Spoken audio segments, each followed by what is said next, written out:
From the Autoline studios, here is your host, John McElroy.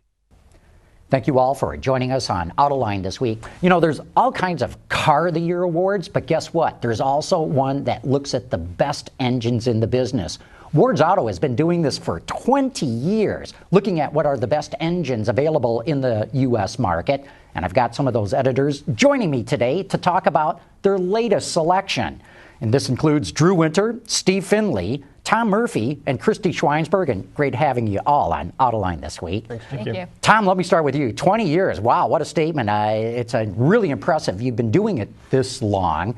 What's new and different this year? What sort of trends did you come up with? Well, you know, it's really interesting because every year we usually have some carryover engines. There's usually maybe 4, sometimes 5 engines that carry over from last year to this year. This year, for the first time, only 2 engines carry over. Really surprising, which tells you that there's just an incredible pace of change within the powertrain community. So a lot of new engines.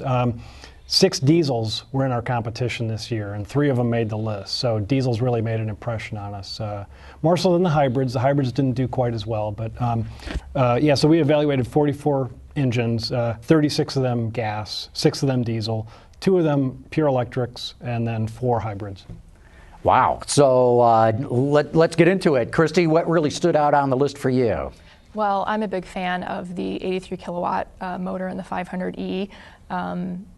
That car is just a scream to drive. I mean, it's 147 pound-feet at 0 RPM, and it's just fascinating. So are you going to have to change the name of the award from 10 best engines to 10 best motors? I mean, we don't refer to electrics as engines. Propulsion systems. Propulsion systems, yes, that's what we say. But we've gone through this when we first, when Toyota introduced the first hybrid, and then we started testing the Volt and the Leaf and everything. We've done this exercise over and over again. It's 10 best engines, and you know, when the semantics get tricky, we simply, we know it's a propulsion. No, I'm just teasing you guys. Of course, you should continue to call it 10 best engines. I mean, after 20 years, why not? Well, what I liked about the Fiat 500e was this instant torque, which a lot of people who are not familiar with powertrains and propulsion systems don't realize how much torque an EV can have.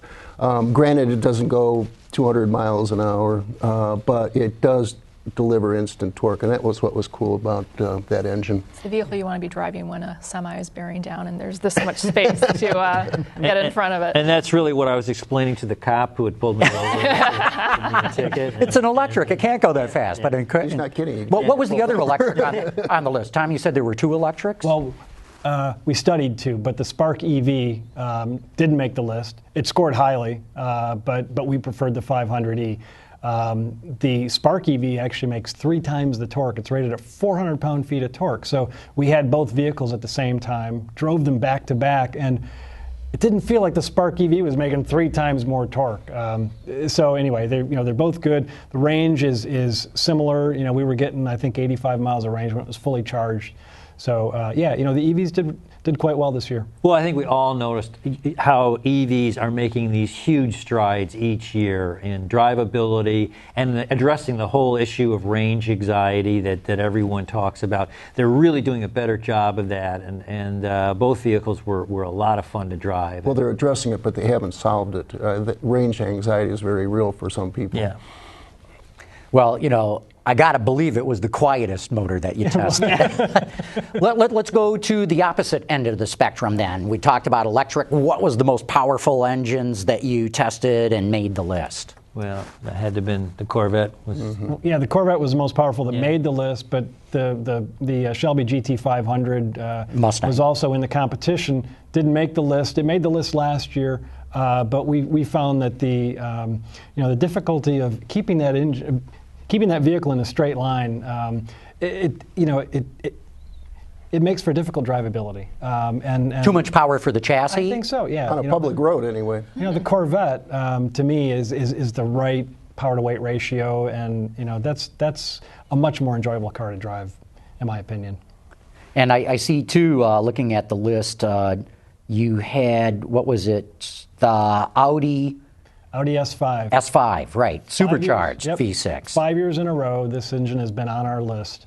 And 333 horsepower, 111 horsepower per liter, very impressive, supercharged, phenomenal experience behind the wheel. And it's an engine that crosses a lot of different vehicle platforms. So it goes from S5 to A6, A7, A8, Q7 CUV, Q5, and now it's coming in the SQ5 as well. So it's become the bread and butter engine for Audi, and it's a fabulous engine. We had a lot of debate about this engine, though. Why? Because I was going to say we had this incredible debate, which I was able to just sit back and watch, but it was mainly between Drew and Tom. And Tom was arguing that a great engine is a great engine, and this is a great engine. And Drew was arguing to the points that they haven't done much technologically lately with that engine. And the thing is, we've been doing this for 20 years. When we started out originally, you didn't see the number of engines coming to the marketplace at the speed they are now. The product development cycles are much faster. The technology coming in is just incredible. We're probably going to be testing fuel cell cars in a year or two. And with electrics and so much new technology, I just think that engines that stay on the list now for more than 2 or 3 years, we have to give them a really, really hard look because there's so much great technology coming down the road. And supercharger, turbocharger, you've got them both on the list. Yeah. Where do you guys fall, and which is the best way to go, or is there a best way to go? Well, it seems to me the issue really comes down to fuel economy. I mean, the turbocharged engines definitely lose something in terms of fuel efficiency. So if there's too much boost and you're into it all the time, then what's the point of doing it, really, if your fuel economy gain isn't there? Clearly there's a lot more turbocharged engines than there are supercharged. But there was another supercharged engine that we evaluated this year, and that was in the Pathfinder Hybrid, the new Nissan Pathfinder Hybrid. 2.5-liter four-cylinder engine, supercharged in a 7-passenger CUV. And this is a big vehicle.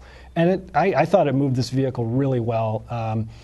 And the fuel economy wasn't quite what we wanted, though. It was around 20 miles per gallon. So, if you're going to go to that exercise, wouldn't you want better fuel economy? But as an achievement, I think it's impressive that much power can move that car. These guys really, I think the Nissan engineers really get an A for effort having a supercharged hybrid engine, and what you get there is you hammer it on an entrance ramp, and you get this nice supercharged whine when you're going down the road, and really what they're thinking is, with a hybrid truck or a CUV or whatever you want to call it, they know people are going to be towing stuff. You really need a powerful hybrid, and so that's a whole different type of engine and setup than you're going to get with a Prius type hybrid, which is aimed just at fuel economy. And yeah, I could see at 20 miles to the gallon in a hybrid, where even though it may be able to tow and has got a fantastic level of technology, that is kind of a lower number than you might expect to get. Which often happens with hybrids. Yeah, no, that's absolutely true. And I'm intrigued, too. We're talking about these, super high performance and the 3-liter supercharged V6 in the Audi, the Corvette V8 and the like. But you also looked at the EcoBoost 1-liter 3-cylinder engine that Ford just came out with. Absolutely, one of my favorites anyway, because I go back to the days when we tested 3-cylinder engines in Subarus and other cars that maybe should remain nameless, but they were all pretty terrible. I mean, they were just in there to be cheap and really the cheapest cars you could get. They were rough. They were all pretty terrible. This is not the first 3-cylinder engine we're going to see in the U.S., but it's by far the best and really fun to drive. Has a great exhaust note, and I was really impressed. And as far as technology goes, incredible specific output, lots of other technology to eliminate vibration without adding expensive balance shafts, and oh man, the thing was just loaded with technology, and I was really, really impressed. Some judges thought the engine was a little too loud, but it is the nature of one. Well, that could be the car too, right? It goes only in the Fiesta, a little small subcompact car, but that became an issue in terms of the judging, and ultimately was resolved. But I think you guys had some opinions about that. Tom and I were not the biggest fan of this engine. I mean, A for effort as well for Ford engineers for bringing this to the U.S. But NVH was a complaint we had, and also we weren't seeing as good a fuel economy as we were hoping for. I think you can get similar numbers in a 4-cylinder subcompact like a Versa or the 4-cylinder Fiesta. So, but at the end of the day, some people were still doing better than 40 miles per gallon. Like any turbo, you're going to get a big variance. If you've got a light foot, it really rewards you, and you're going to get 40 miles per gallon. And I think Ford even brags that it gets the best fuel economy of any non-hybrid car out there. So again, like any turbo, you have to be careful. But and as far as this is an entry-level car, and $16,000 base price. So. And it's a cheap car that has an engine that has an authoritative exhaust note, and it's not wimpy at all. First 3-cylinder on the list ever, too.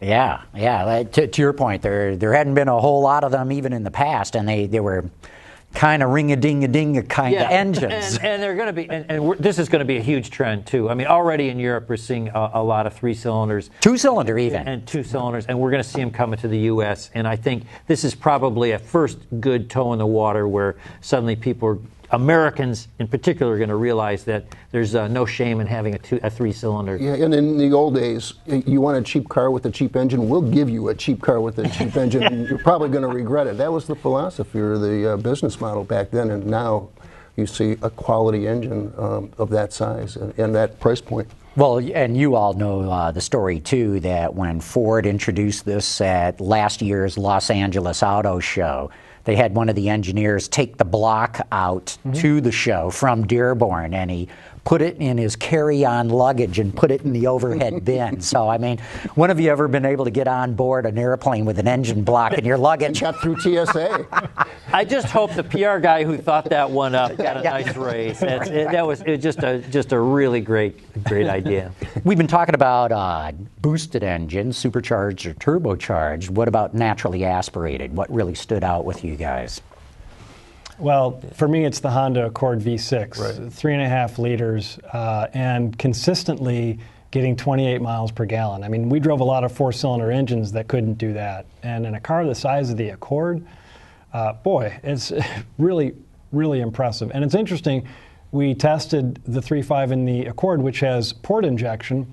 There's also a newer version of that engine with direct injection that's in the Acura RLX. And we drove both of them. And actually the fuel economy was not as good in the RLX, which is a heavier car too. But we just really think that the Accord is still a benchmark V6, naturally aspirated. And also we noted that it's only making 278 horsepower. And there have been a lot of engines that have, a lot of naturally aspirated V6 engines that have made our list that made more than 300 horsepower over the past 10 years. So even though the horsepower rating is lower, you don't feel like you're missing it. You don't feel like you're missing that power. I'd much rather have that 28 miles per gallon. So.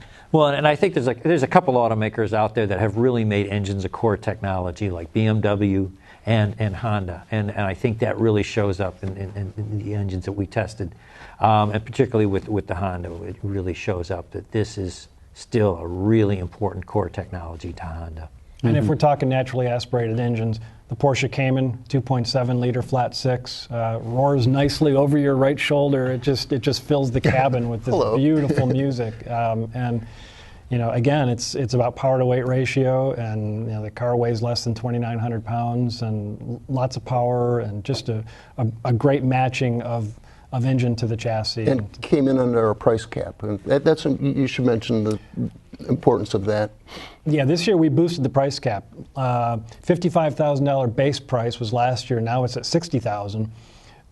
And this, the Cayman base price is $52,000. So even if we hadn't raised the price cap, it still would have been in the competition. So these are engines that anybody can put out a great engine. They're not super exotic, super Right. expensive. That's the whole purpose of the 10 best engines, is keeping it more high-volume mainstream engines. Mm-hmm.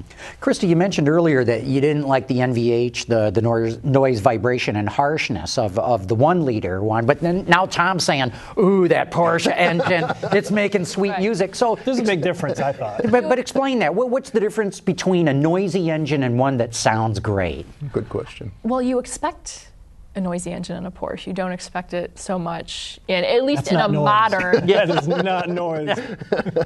One's noise, the other's music. Yes.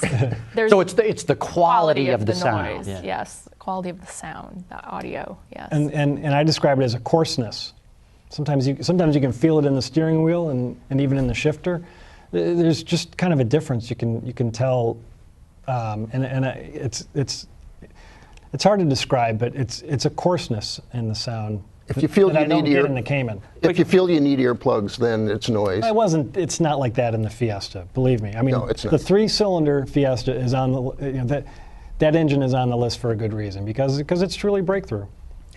NVH was the real downfall this year for me. I rated most engines highly on horsepower and torque, but I think NVH is still the area where work needs to be done. A key differentiator in the whole industry, really, and to your viewers who aren't engine insiders, this whole idea of noise, vibration, harshness. It's all about these different decibels and a carefully refined evaluation of different noises, and some noises are good and some noises are bad. Let's talk diesels. Tom, you Yeah. mentioned that you had a lot more diesels on the list, and some of which made it to the 10 best list. 6 diesels in the competition. They all did really well. And 3 of them made the list. Ram 1500 V6. To me, that is a really important engine because it's the first time that an automaker gave us a light-duty diesel that is high output, that can tow a lot, that is really going to replace a V8 for just about anybody's needs in a pickup truck. And the torque, again, it comes in at a really low RPM, so you get all this torque right off the line, and it's just a tremendous package. And I'm hoping now that GM and Ford are going to follow suit because there's got to be more of these light-duty diesels out there. And because we know that they were on the shelf, and they were both Ford and GM were looking at them for a while, and then the recession hit, and they put them on the shelf and never took them back out. And so I guess Chrysler, this was an easier deal for Chrysler because they have a Fiat connection, and they were able to get a low-cost a diesel on the platform quickly. But the thing that's important to note with this is that diesels really deliver fuel economy when they're under heavy load, when they're towing or hauling heavy loads. And so that makes it a perfect fit for a pickup truck where that happens a lot. I'm just wondering, at the dealership, are people going to be reluctant to buy an all-American car or truck with a Fiat diesel in it, or a company that's owned by Fiat? American trucks made in Mexico? I mean, do you think pickup truck buyers really care all that much? That's my question. Is that going to be an impediment at the dealership? If that engine works well, which it does, they'll be happy with it. I agree. I do agree to that, but it is an interesting irony. And you've got all different kinds of diesels here, too. You mentioned the V6 and the Ram 1500, yep. But you've also got on your 10 best the turbo diesel in the Chevy Cruze, which is a 4-cylinder, yep. And the 3-liter turbo diesel in the BMW 535, which is an inline 6. So, exactly.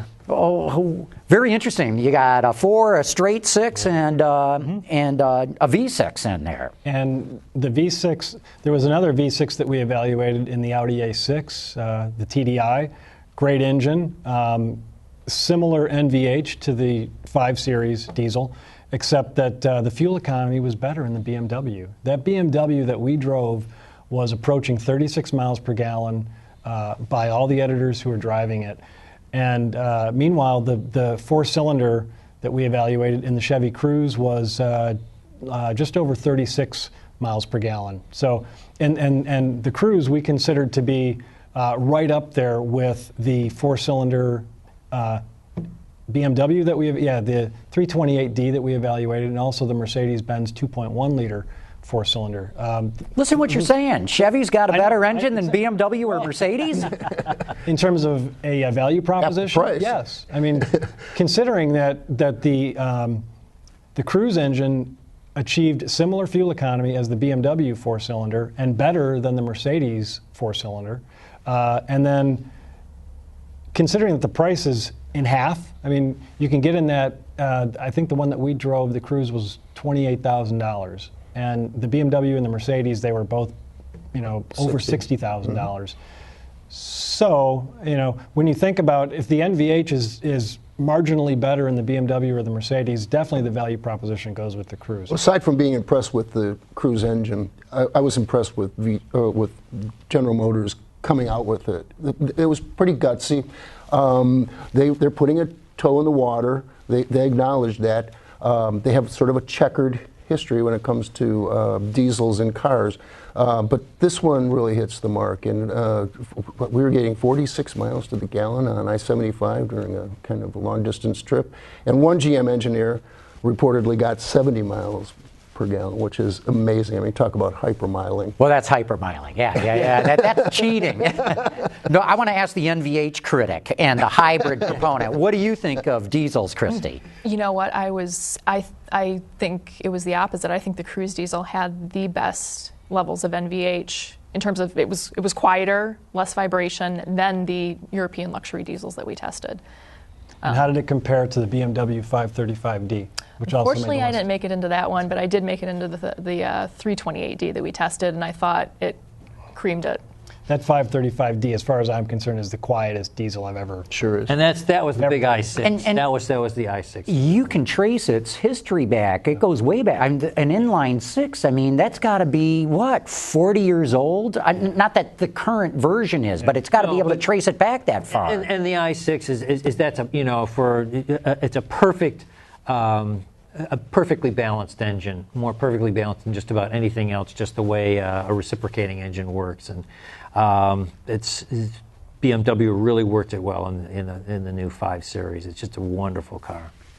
How did you go about doing this? I mean, 44 different engines. Geez, that's a lot of cars to test. It takes 2 months, and it takes a lot of hair that you pull out when you're trying to coordinate, getting editors into drives, because like Christie was in China for a good part of the testing, and then she had another trip. We're all traveling throughout this time, so trying to get into all these vehicles is very difficult. But we do score sheets on every engine that we evaluate, and there's 100 points available. And so we're rating based on the specs, the horsepower, the torque number, the NVH. We're looking at observed fuel economy, EPA fuel economy. We're looking at the newest technology. How much really new stuff is on this engine. And we also sit down with all the key engineers and make sure we get every detail right. We had how many with GM? GM had 10 engines in the competition this year. We've never had so many. I mean, GM has given us a lot of engines in the past, but this was the first time when, man, these are a lot of clean sheet engines here. And we had about 10 each, each top engineer for each engine we sat down. So the automakers take this award very seriously. Yes. Absolutely. Very seriously. Steve, walk me through a little bit. Okay, you get in a car, you start up the engine. How do you evaluate it? Well, it's the whole feedback thing. You're listening noise, vibration, harshness, torque, at specific RPMs. Just all sorts of things like that, and also just intuitively, does this engine work with this particular car? And that, as you said, I think it was you, with the BMW, I mean, that was just a perfect blend of engine to car and balance. So things like that. So a lot of it has to do with what, does it really help sell the car to a typical consumer? Are they really going to be, is that going to be a key tipping point for them? Is the engine's NVH or power or whatever, is that really going to help sell the car? That's one of our key criteria. But you also wonder how much the consumer knows about the engine, the powertrain. I've talked to dealers who say, they're woefully unknowledgeable about engines. He said, I wish they were more knowledgeable about them, because he was a VW dealer and they have pretty good engines. But, what we were talking about before, is somebody going to care that a Italian-made engine is in a Ram pickup truck? They probably won't care. Yeah. But they will care on the test drive. I mean, they're not looking where's the source of the production. And then also in the durability and reliability ratings. Those play a big part. Speaking of the Volkswagen, that's the last engine that we haven't discussed yet. That's the 1.8-liter four-cylinder turbo. And boy, there's a lot of four-cylinder turbos in the market, as you know, and we've recognized them over the past, from GM and from Ford and from BMW. Mercedes has a new one. Hyundai has a pretty good one. They're all over the place. But, when Volkswagen came out with this new EA 888, this is the third generation of that engine, And we've recognized that engine on our list for a number of years. In my opinion, this new 1.8 liter is just a hair better. Well, it's more than a hair. It's better than all the other four-cylinder turbos as far as I'm concerned. The 2-liter also, we tested the Volkswagen 2-liter in the Beetle, the 1.8 liter in the Jetta, and the fuel economy was better in the 1.8. And the NVH, I think is just amazing, really nice. And you can get in it for as little as $22,000, $23,000. Just amazing, all the variety that you've got here, inline fours, of course inline fours, I meant inline sixes, V6s, V8, supercharged, turbocharged, diesel, even electric. Drew, you said maybe we're going to see fuel cells in the next couple of years. Yeah, well, certainly they're coming out. Hyundai's coming out with one, and we've got Toyota and Honda not too far behind. So the question there will be, how do we fit that under the price cap? Yeah. That's right. Well, you'll have to go by the MSRP, not the true manufacturing cost of the vehicle. Yeah. We're going to have to wrap this up. I want to thank all of you for having come in today. Drew Winter, Steve Finlay, Tom Murphy, Christie Schweinsberg. Great having you here and talking about the best engines out on the market. Thank you. And I want to thank all of you for having tuned in today.